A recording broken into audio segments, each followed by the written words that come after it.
Ku zo ku ji wani labari da tsohon shugaban ƙasar Najeriya wato ma'ana marigayi Muhammadu Buhari.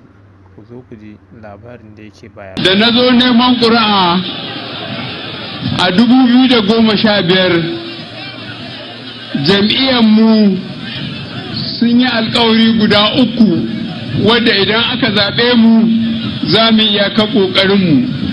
Na farko shine zama lafiya,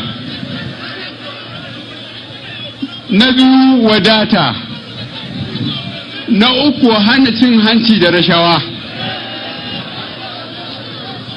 A na farkon mutanen arewa maso gabas sun fi kowa sanin cewa an ci nasara, tunda a da 'yan ta'adda na Boko Haram suna rike da ƙananan hukumomi aƙalla 17.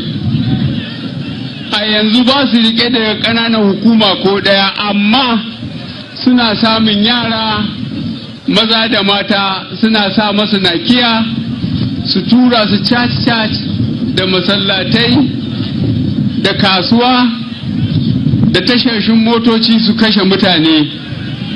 Da farko su da 'yan Boko Haram in sun kashe mutane wanda ba su ji ba su gani ba sai su ce Allahu akbar.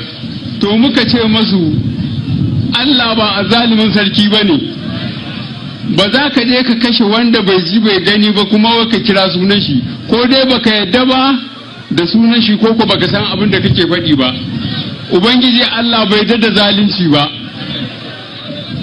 Saboda haka waɗannan 'yan ta'adda da yarda Allah duk da goyon baya da suke samu daga ƙasashen waje muna ganin bayansu.